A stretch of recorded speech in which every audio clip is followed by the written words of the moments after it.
Welcome back, friends. So, in this video, I will explain how to set up an IoT server or the how to configure a VPS server as the MQTT server and installing the softwares and related database, etc. I will just cover them briefly because the extensive tutorial you can find on the uh, application's website itself. So I want to discuss a bit about why an IoT server is required. So all IoT devices must communicate with a server to exchange or store information for any useful application. So that in future, if you want to analyze the data, then it must be stored in a particular server, and the best way to do that is using a dedicated server for that. So some requirements of the server are it must have a fixed IP address or a static IP address or a domain name configured to point to that static IP address. It must be able to accept incoming connections, that is, ports are open at the IP address, the MQTT ports.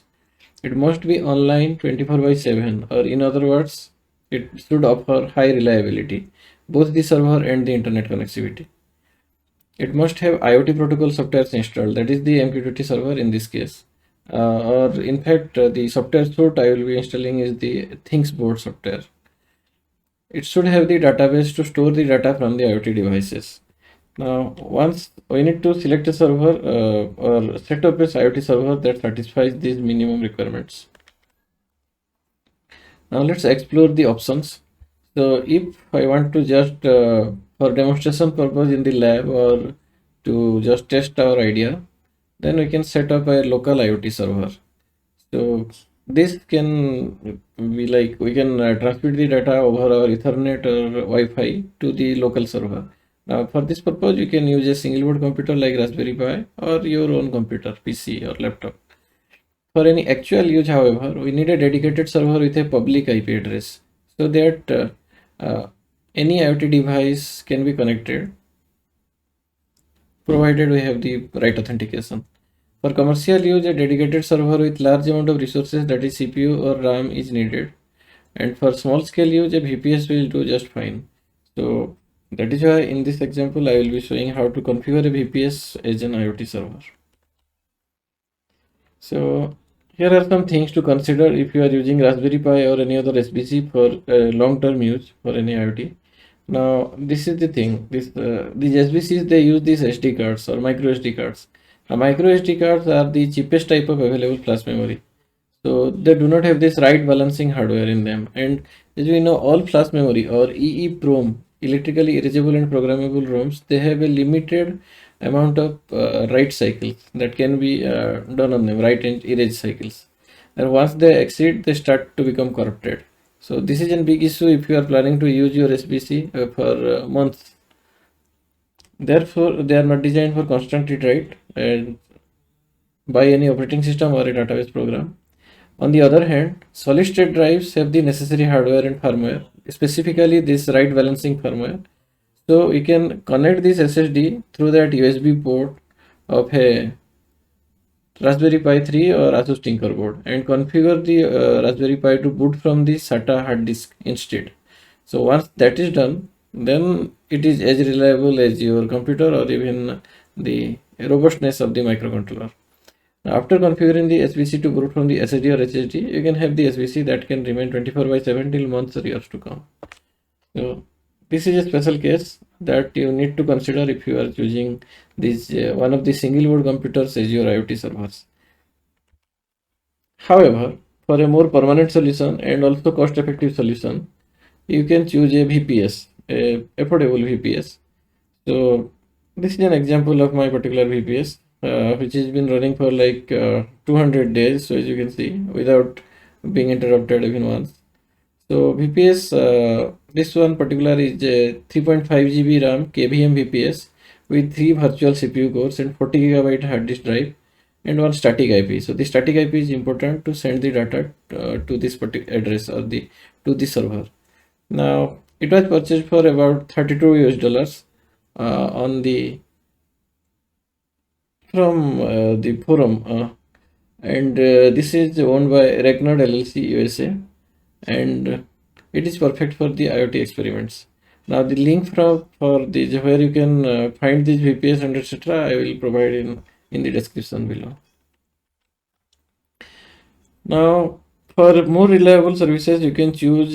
These are some of the web providers or web VPS providers that I have used myself and found them very reliable. So, Hegner, this is a Germany, made in Germany, or they are a Germany-based company who provide all kind of web hosting services. Similarly, Scaleway is from France, and DigitalOcean, a very popular one, specifically for their well-known, very extended community-based the tutorials on the websites that are very useful for newcomers in this field. And apart from these, there are many service providers on low-end talk. This is the website where you can search for a good VPS that suits your requirement and your budget. Now, once you choose a VPS, the login details to its management panel or cell, the SSH cell or the terminal on the VPS, and will be given to you or mailed to you. So using those, you can access the VPS remotely. And let us the next step, I will show you how to configure it for our IoT server. Now to access it, you can use any SSH software like Putty or that is the very old one. But I like this particular software Bitwise SSH client because it has both a terminal, remote terminal, as well as an inbuilt SFTP or secure FTP client, using which you can transfer any files to and from the VPS. Now, here you can see the VPS which is being accessed remotely. On the left, you can see the remote terminal where you can execute any commands to install any packages or do any other task. On the right, you can see the FTP cell. On the left, you can see the local FTP drive, and on the right, you can see the remote FTP or remote directory. Now, here are some basic security setups you need to consider when you are configuring the VPS for public access. So the first step is to change the SSH authentication method from password to public key based, because the password based authentications are easily targeted by all the malicious bots, and you might lose control access to your VPS, or in the worst case you have to reset your VPS and lose everything you have configured. So some VPS providers let you do it from their control panel, but in this case or in some cases, other cases, you need to configure it yourself. So first you need to create this public and private key pair in any tool such as your Putty or Bitwise SSH client. Once you have done that, then move the public key to the VPS using that SFTP tool, and then configure this file sshd config to enable this public key authentication, and then test this new public key authentication. After you have seen it is working fine, then you disable the password authentication. So the more detailed version of this tutorial can be found in any well-known internet community like DigitalOcean or anywhere else. This will ensure that this malicious bot scanning all VPS passwords won't guess yours using the brute force attacks. So this is a very important setup which you should do first after you got your VPS. Now once that is done, you need to block the ports that you are not going to use. So for example, this VPS we are going to access the 80 or 443 ports that is through HTTPS. All the communication will be done through those. So except apart from those and your SSH port, if you have, I have configured it to 22, you can select any other port. So apart from that, you just block everything else so that it will be difficult for the bots to scan for your any vulnerability, any ports or any backdoor to your computer or VPS. Now choosing the IoT server software, there are many different server software suites available. Now I choose this particular IoT software suite ThingsBoard because it is open source and you can host your own instance. Now there are some benefits in hosting your own instance, that you can select the reporting rates and it won't exceed it, the restriction that is set by if you are using the cloud services are free IoT services like ThingsSpeak or ThingWorks.com. So, and it is cheaper if you are just doing experiment for yourself and you don't really need to commercialize it or anything. Now, once you have to configure this ThingsBoard, you can get the ThingsBoard, the software suite from its website, ThingsBoard, and you download it, and then you follow the instruction guidelines depending on which operating system is installed on your VPS. In my case, it was Ubuntu, so I followed this guideline, and then follow the instructions to install the prerequisite dependencies, that is Java, then your the PostgreSQL, then configure the ThingsBoard to use this PostgreSQL database, then start the ThingsBoard service. Once that is started, you can check whether the ThingsBoard is available or not using this its IP address. Now here, as you can see, this port number 8080 is available publicly, so but it's not encrypted. So this becomes easy for if anyone is sniffing your network packets to guess your username and password, and later on it can be affected. Therefore, the first step is to, after activating or after setting up the ThingsBoard, is to install an SSL certificate using Let's Encrypt software or Let's Encrypt certificate authority. So here are the steps for that. To secure ThingsBoard installation, you install this first of all Nginx web server, then Let's Encrypt and Certbot. Using these, you can just install the software for your particular domain.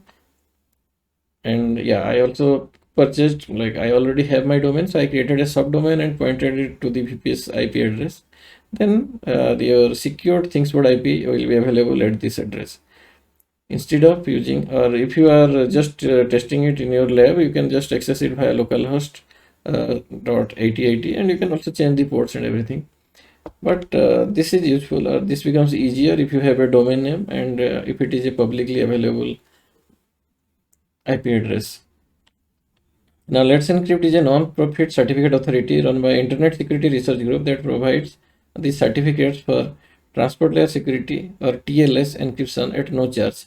However, they need to be renewed at like every 3 months, which can be done or which is taken care of by this Certbot software. So it's a very good choice for open source projects. Now, ThingsBoard management fragment.